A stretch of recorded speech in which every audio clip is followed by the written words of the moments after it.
5 eventos que ocorreram após a morte de Jesus. Número 1. Houve um terremoto. A criação respondeu à morte de Jesus. Lemos que a terra tremeu e as rochas se partiram, ou a própria natureza foi abalada pela morte de Jesus. O impacto do encontro com Jesus afetou a vida dos soldados, e eles se tornaram cristãos? O Pulpit Commentary menciona uma tradição de que o centurião se chamava Longino e que ele se tornou um devoto seguidor de Jesus, pregando o Evangelho e morrendo como mártir. Isso é apenas uma tradição ou não sabemos se de fato aconteceu, mas sabemos que a verdade tem um jeito de permanecer no coração das pessoas. A cruz de Jesus tem o poder de transformar o indivíduo. O centurião começou o dia como um oficial romano supervisionando uma crucificação, mas terminou o dia reconhecendo que Jesus era o Filho de Deus. Jesus já tomou a iniciativa da salvação. Cristo morreu por você, agora é a sua vez. Jesus deu sua vida para que pudéssemos ter a nossa de volta, ele morreu como nós para que pudéssemos viver como ele. Ele não apenas agradou a seu Pai, mas nos conquistou como um prêmio. Como substituto da humanidade, Jesus sofreu a perda de comunhão com o Pai. Por mais terrível que isso tenha sido, cumpriu o plano bondoso e amoroso de redenção de Deus. Há quem considere isso um mito ou, na melhor das hipóteses, uma história teológica. Esses são eventos únicos que atestam de maneira uniforme os atos únicos de Deus na história humana. São testemunhos extraordinários e sobrenaturais que confirmam a verdade do Evangelho e a realidade transformadora do amor de Cristo. Se este conteúdo foi valioso para você, peço que me apoie com sua inscrição para não perder nossos próximos vídeos. Juntos, podemos iluminar mais mentes e expandir nosso entendimento. Obrigado por estar aqui, e que Deus o abençoe. Número 2. Os túmulos se abriram. Mateus registra um incidente que não se encontra nos outros evangelhos, os túmulos foram abertos e muitos corpos dos santos, o povo de Deus que havia adormecido na morte, foram ressuscitados. Após sua ressurreição, eles saíram dos túmulos, entraram na cidade santa, Jerusalém, e apareceram para muitos, Mateus 27, 52 a 53. Terremotos podem danificar túmulos, pois eles eram esculpidos na rocha. A ressurreição dos corpos só pode ser atribuída à ação direta de Deus, sugerindo que ele está por trás do terremoto. Dadas as características geológicas da Palestina, que se encontra em uma falha sísmica significativa, um terremoto não seria um evento incomum, ou mais, combinado com a abertura dos túmulos, é mais um testemunho significativo da crucificação de Jesus. Um outro terremoto testemunhará em breve um evento divino ainda mais significativo, da ressurreição de Jesus.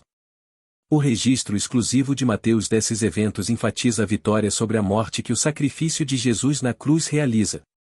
Aqueles que foram ressuscitados são literalmente descritos como aqueles que o adormeceram, uma expressão idiomática comum no Novo Testamento para descrever alguém que morreu, mas cujo destino eterno está seguro. Assim como o primeiro testemunho, a ressurreição sobrenatural desses corpos dos santos e suas aparições em Jerusalém são um testemunho impressionante da obra de Jesus na cruz, posteriormente, de sua ressurreição. A expressão os santos ou provavelmente se refere a figuras piedosas do Antigo Testamento, heróis e mártires da história de Israel, selecionados para testemunhar esses eventos de forma milagrosa. Sua aparição ao povo em Jerusalém é um testemunho da eficácia da obra de Jesus na cruz. Isso antecipa o ensino de Paulo sobre Jesus ser as primícias ou dos mortos, 1 Coríntios 15, 20 a 23 ou mais. De fato, Cristo ressuscitou dentre os mortos, e tornou-se as primícias dos que dormem. Pois, assim como a morte veio por um homem, também a ressurreição dos mortos veio por um homem. Porque, assim como em Adão todos morrem, assim também em Cristo todos serão vivificados, mas cada um por sua ordem em Cristo, as primícias, o depois, os que são de Cristo, na sua vinda. A ressurreição desses santos é um prelúdio para a ressurreição que todos os crentes podem esperar por meio da morte de Jesus. Um novo dia chegou, um dia em que a morte foi derrotada pela própria morte, e a ressurreição para a vida eterna se tornou possível. No entanto, observe que foi apenas após a ressurreição de Jesus que os ocupantes desses túmulos foram ressuscitados e entraram em Jerusalém, onde apareceram para muitos. A Bíblia não diz se esses santos ressuscitados morreram novamente ou se foram para o céu com o Senhor Jesus. Número 3. O véu do templo foi rasgado ao meio. Mateus 27, 50 a 51, de Jesus, clamando outra vez com grande voz, entregou o Espírito. E eis que o véu do templo se rasgou em dois, de alto a baixo, e tremeu a terra, e fenderam-se as pedras. A cortina que cobria o templo foi rasgada em dois lugares. A cortina era a única coisa no templo que diferenciava a área sagrada da parte mais sagrada do templo, era uma ilustração muito clara da separação entre Deus e o homem. Atos 6, 7 nos diz que, nos dias da igreja primitiva, muitos dos sacerdotes obedeciam à fé, ou talvez este véu rasgado demonstrasse a eles a grandeza da obra de Jesus. É também provavelmente assim que o véu rasgado se tornou um conhecimento comum. Hebreus 9, 1 a 9 nos conta que, no templo, um véu separava o Santo dos Santos, o local terreno da presença de Deus, do resto do templo onde habitavam os homens, Hebreus 9, 1 a 3. O livro de Êxodo ensina que este grosso véu era feito de material azul, roxo, escarlate e linho torcido. Agora, Cristo é o nosso sumo sacerdote superior e, como crentes em sua obra finalizada, participamos de seu sacerdócio superior. Agora podemos entrar no Santo dos Santos através dele.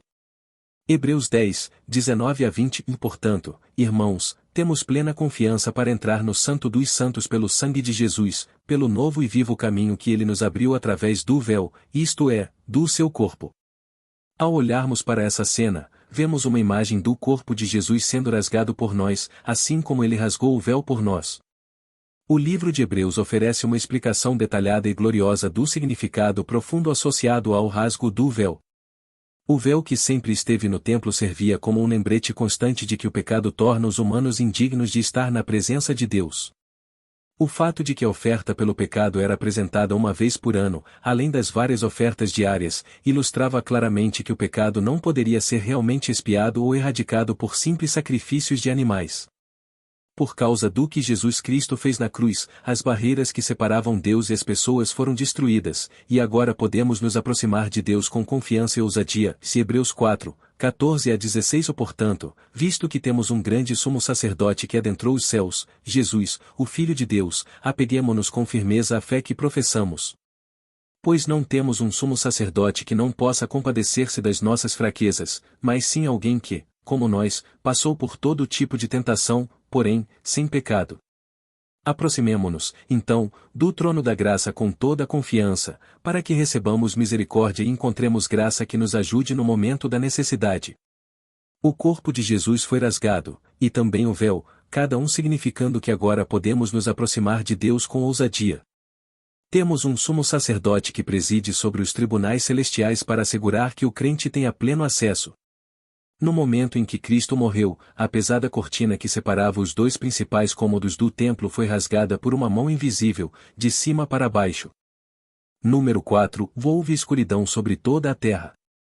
Mateus 27, 45 E desde a hora sexta houve trevas sobre toda a terra até a hora nona. Durante a crucificação, do meio-dia às 3 horas da tarde, houve uma escuridão que cobriu toda a terra. Essa escuridão foi uma manifestação sobrenatural que simbolizava o juízo de Deus sobre o pecado que Jesus carregava na cruz. Ela não foi simplesmente um eclipse solar ou um fenômeno natural, mas um ato de Deus. A Bíblia frequentemente usa trevas para representar o juízo divino, como vemos em passagens do Antigo Testamento, como Amós 8 horas e 9 minutos, acontecerá que naquele dia, diz o Senhor Deus, farei o sol se pôr ao meio-dia, e cobrirei a terra de escuridão em pleno dia. A escuridão nesse momento crucial foi um sinal visível de que Jesus estava enfrentando o juízo de Deus pelos pecados da humanidade. Era um lembrete de que o sacrifício de Jesus não foi apenas físico, mas também espiritual, ele estava separado do Pai e experimentando o peso completo do pecado. Jesus se identificou completamente com o pecado e, por isso, experimentou a condenação que a humanidade merecia. Ele gritou: Deus meu, por que me desamparaste? Mateus 27, 46, um grito de desespero que revelou a profundidade de seu sofrimento espiritual. A escuridão também foi um símbolo de luto. Como a criação já havia respondido ao nascimento de Jesus com uma estrela brilhante no céu, agora, em seu momento de morte, respondia com escuridão, um reflexo da dor e da tristeza daquele momento. Era um luto celestial pela rejeição do Salvador, um reconhecimento da gravidade do que estava acontecendo. Número 5. Os soldados e o centurião reconheceram Jesus como o Filho de Deus. Após a morte de Jesus, os guardas romanos e o centurião que estavam encarregados de sua crucificação testemunharam esses eventos extraordinários, o terremoto, o rasgo do véu e a escuridão. Eles ficaram aterrorizados e disseram, verdadeiramente este era o Filho de Deus. Mateus 27, 54. Esse reconhecimento era significativo, pois os romanos tinham suas próprias crenças e estavam acostumados a presenciar execuções. No entanto, o impacto do que viram fez com que reconhecessem que Jesus não era um homem comum. O centurião, um oficial do exército romano, provavelmente presenciou muitas crucificações, mas nunca algo como a crucificação de Jesus. A resposta dele e dos soldados foi de admiração e reverência, um testemunho poderoso de que a crucificação de Jesus era, de fato, um evento sobrenatural. A declaração de fé deles ecoa a verdade central do Evangelho: Jesus é o Filho de Deus, enviado para redimir a humanidade. Esses eventos extraordinários que ocorreram após a morte de Jesus não foram incidentes isolados.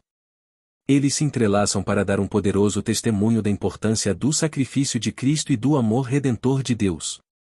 Cada um desses sinais, o terremoto, a ressurreição dos santos, o véu rasgado, a escuridão e a confissão dos soldados, revela aspectos do plano de Deus para a redenção.